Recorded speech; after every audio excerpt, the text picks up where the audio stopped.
Cíntia Knut, eu sou velejadora, comecei a velejar com 10 anos de idade no Optimist, que é o barco que criança normalmente aprende a velejar. Velejei durante muitos anos em diversas classes, depois eu passei a velejar em veleiros oceânicos, depois de windsurf e finalmente cheguei à classe 470 porque eu queria participar de uns Jogos Olímpicos. E aí eu participei dos Jogos Olímpicos de Seul e na sequência eu montei uma empresa para dar aula de vela junto com o meu sócio Lula, Luiz Evangelista, que também era velejador de Optimist da mesma época que eu. E aí nós começamos esse projeto para colocar pessoas navegando com segurança no mar. Começamos com o Optimist também, que foi da forma que nós começamos, ensinando crianças a velejar. Depois a sequência foi a gente começar a ensinar os pais a velejar, né? Então a gente começou a entrar primeiro com laser, começamos a dar aula de laser para os adultos e aí a gente foi criando uma família, né, de velejadores. E essa família ela foi se expandindo e à medida que ela ia se expandindo, ela também ia alimentando o mercado náutico.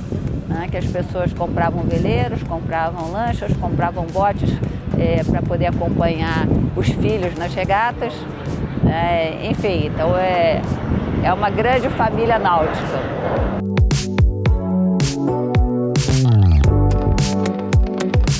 Eu vou te contar uma, mas é de perrengue. Nós saímos de Búzios em direção à Vitória. Essa foi a primeira etapa, né? De Búzios em direção à Vitória e a gente tinha abastecido o barco com diesel em Búzios e o diesel estava batizado. Então, quando o vento foi diminuindo, a gente já um terço do caminho para Vitória, a gente resolveu dar uma ligada no motor. O motor pegou de primeira, andamos assim uns 5, 10 minutos e aí, pum, parou. Aí ligamos novamente, ele funcionou mais uns 2 minutos, parou de novo. E aí, cara, ficamos sem motor, né? E a gente sabia que a entrada ali para você chegar no Yacht Club ali do Espírito Santo, né, em Vitória, era bem assim apertadinha, né? Um lado era mais raso e tal, então era legal a gente estar com o motor funcionando ali. A gente resolveu fazer contato, né, com as rádios que a gente tinha em terra. E um dos contatos foi com a Rádio Teixeira de Freitas. E a Rádio Teixeira de Freitas entrou em contato com um navio da Marinha. E esse navio da Marinha era um navio de hidrografia. Eles resolveram vir socorrer a gente. Só que nós não precisávamos de socorro, né? Nós queríamos simplesmente que alguém recebesse a gente ali 100, 200 metros antes do clube do Espírito Santo, né? E ajudasse a gente a chegar numa boia. Mais ou menos uns 20, 30 minutos se passaram e chega aquele navio da Marinha, de hidrografia, né? Todos os tripulantes uniformizados em cima, né? Aí o comandante passa um rádio pra gente e pergunta: "Tá todo mundo bem a bordo? Vocês estão precisando de alimentos? Vocês precisam de água? O que vocês estão precisando?" E nós nos encolhemos porque, na verdade, nós falamos assim, nós não queríamos nada, né? Na verdade, era só um reboque nos últimos 200 metros, né? Quando a gente... Bom, nós saímos de Vitória à noite, um dia que ventava bastante, um Nordeste 25 nós, mais ou menos. E sempre na sexta-feira em Vitória, o clube lá tem uma feijoada, né? Que é assim, uma feijoada que arrebenta. E um casal de alunos, né, resolveu querer participar da feijoada antes da velejada, né? E aí fizeram aquele prato assim, cheio, eu falando assim, olha, não comam muito, né? Porque a gente vai pegar um mar mais mexido, tá ventando e tal. Mas não teve jeito, fizeram 2 pratos. Eu falei, por favor, não bebam muito, caipirinha. Sobremesa, né? Enfim, saímos, né, umas 10 e pouco da noite, rumo a Abrolhos. Navegamos quase 24 horas, umas 20 horas mais ou menos. E a moça que tinha se alimentado muito bem passou muito mal. E depois dessas 20 horas velejando contra a direção do vento, né, a gente resolveu voltar para trás, né, e voltamos até um pouco antes de Vitória, né, num localzinho chamado Barra do Riacho. Quando a gente entrou, a Barra do Riacho era tudo paradinho, né? Porque é o porto da Aracruz Celulose e ali você tem os navios, né, carregando, né, madeira, enfim. Resumindo, desembarcamos o casal, né, em Barra do Riacho e seguimos novamente para Brolhos. O vento acabou, no meio do caminho, fomos ligar o motor. E quem disse que o motor pegava? Pegou, mesma coisa, pegou e depois morreu de novo. E aí a gente foi resolver tentar descobrir o que era. O Lula, meu sócio, resolveu ir verificar o tanque de combustível para ver se ele estava, né, meio fechado, alguma coisa assim. Verificou, estava tudo normal. Eu do outro lado, onde você tinha o motor, e aí o Lula, que está chegando ali agora, ele falou assim: Cíntia, eu vou assoprar a mangueira aqui para você ver se vai sair diesel aí. E chegando o meu sócio aqui, Lula, Luiz Evangelista, estou contando a história do diesel lá quando a gente saiu de Vitória depois. Ele resolveu assoprar a mangueira, né, para ver se ia sair o diesel do meu lado. E eu falei: Lula, nada. Aí ele resolveu puxar a mangueira. Quando ele puxou a mangueira, ele continuou a contar a história. Simplesmente engoliu o diesel, né? Mas desentupir a conexão e voltou a funcionar, né? Sabe, isso daí são diversas histórias que nós temos. Aquilo dali foi até interessante, que nós estávamos também com um ou dois alunos, né? E ali, essa hora, a gente só estava com um, que a gente tinha desembarcado 2 em Barra do Riacho. Exatamente. E foi, aquela história, né? Quem não tem história, não vai pra frente, tem que ter. Mas foi bem interessante. E a última aí, eu não sei como é que nós estamos de tempo, né? Não, mas eu me lembro que acho que foi nessa mesma data, quando nós chegamos em Abrolhos, tinha um barco de pescador.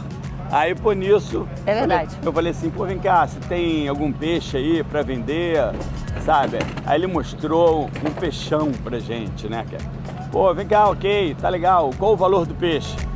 Tá, ele falou assim: cara, o que vocês têm aí? Eu tô crente que, ia ser uma quantia, não sei, R$100, 200. Aí ele chegou e falou assim: olha, o preço desse peixe é um detergente, vocês têm? Quer dizer, o conceito de moeda no meio do oceano é outro. Um detergente para ele era muito mais importante naquele momento para limpar a embarcação dele do que R$100, que ele não ia conseguir comprar nada por R$100 no meio do oceano. Então são várias historinhas assim, cara, super, super interessantes aí.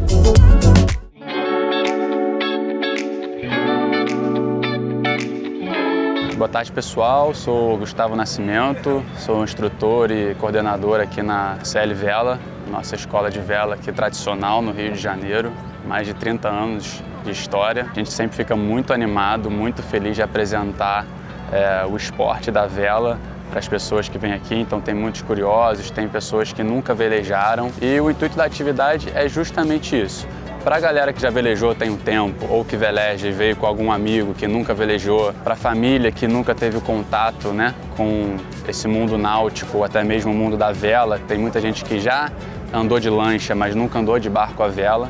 Então, para esse público, a gente tem essa atividade maravilhosa que consiste basicamente na pessoa interessada de qualquer idade, tanto criança como os adultos, até mesmo idosos, que é muito legal de ver.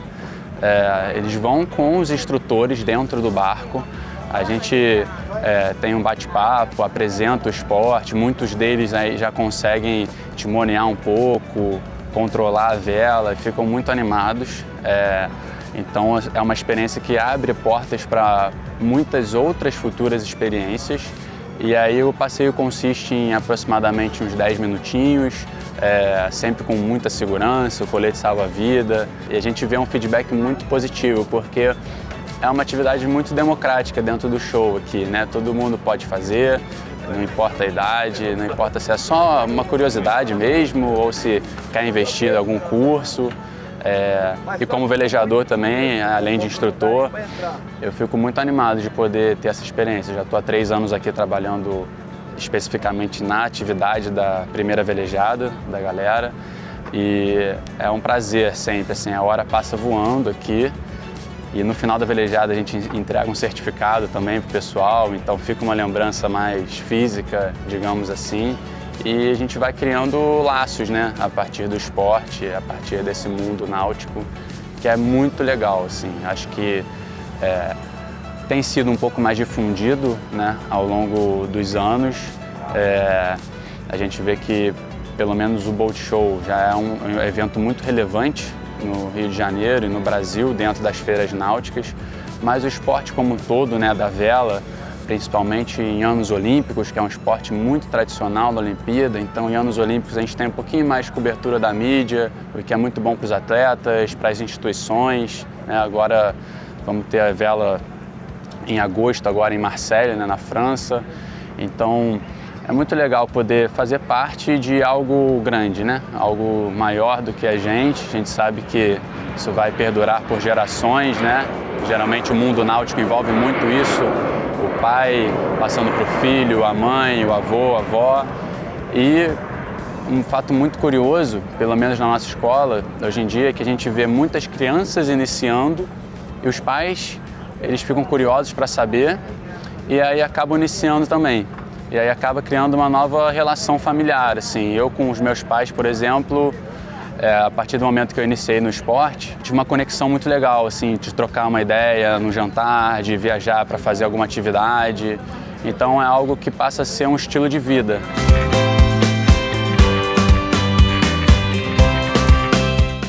Meu nome é Nina Bosch Pessoa, eu tenho 20 anos. Hoje a gente está aqui no Rio Boat Show, hoje eu estou ajudando aqui a CL Vela. Comecei a velejar, eu tinha 7, 8 anos de idade, mas por incrível que pareça, desde os 4, 5 anos eu estava sempre aqui no Rio Boat Show, andando no Optimist, mas com meu pai. Que aí eu ficava andando com ele, chamando as crianças para velejar também. E agora hoje eu tô aqui velejando com alguém. Eu comecei a velejar lá no Clube Naval Charitas, lá em Niterói. O meu primeiro técnico foi o Amadeu. Aí depois eu velejei também agora com o meu técnico era o Rodrigo Amado. Pelo Clube Naval eu fui campeã brasileira em 2018, feminino, no Yacht Clube da Bahia. Depois disso eu mudei para o Yacht Clube do Rio de Janeiro e atualmente eu velejo de snipe, velejei de 420 também, que é um barco em dupla. Foi uma experiência muito legal, porque você está velejando com uma outra pessoa, tem que ter aquele feeling, né, de estar com uma pessoa diferente de você. Então, assim, foi muito importante para mim. No 420 eu fui vice-campeã feminina e terceiro geral no brasileiro, em 2022, eu acho, se eu não me engano. E atualmente eu velejo de snipe com o meu primo e a minha priminha, que eu tô trazendo ela pro mundo da vela também, a Isadora. E eu gosto muito de velejar, que assim, o CL Vela mesmo sempre me ensinou que o importante é você estar na água se divertindo. E não só focar nos seus resultados, é se divertir. Poxa, ter um barquinho aqui, sair para velejar, e é o que eu gosto de fazer. Hoje em dia, assim, esse ano, principalmente, eu tô mais focada assim, na minha faculdade, então velejar para eu curtir, para me divertir, desestressar, mas mesmo assim, tô numa regata, eu quero ganhar. Eu tenho o espírito competitivo, ainda tá no sangue. Esse ano, no comecinho do ano, em janeiro, eu participei do Campeonato Mundial de 420 e do Sul-Americano também de 420. Esse foi um campeonato muito importante e foi legal que fechou um ciclo assim na minha trajetória da vela. Então, assim, hoje em dia é só velejar para curtir com a família e aprender sempre. Só dá uma cambada, abaixa a cabeça rapidinho. Acho que qualquer velejador tem a vontade de no futuro velejar, ir para umas Olimpíadas, velejar lá fora, treinamento diferente, assim. E eu, obviamente, eu tenho essa vontade, mas infelizmente o foco tem que ser outro.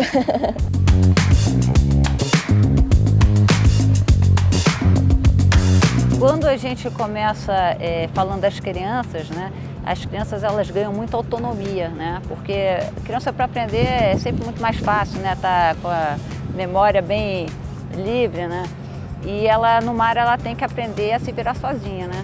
Então acontece de quebrar alguma coisa, ela tem que dar o seu jeito lá de consertar aquilo para pelo menos conseguir voltar velejando, né. E no mar você acaba aprendendo a ajudar um ao outro. Né? Então, vira até um bom trabalho de equipe isso, né? Mesmo que seja um barco individual, né? Se torna um trabalho de equipe. Né? E você acaba contando sempre com muito mais segurança, sabendo que os outros também vão te ajudar. Uma coisa que sempre me marca a respeito disso é o seguinte, que nós dois somos formados em educação física, adoramos todos os esportes. Mas eu acho que a vela tem um diferencial que é enorme. é o que? O convívio com a natureza.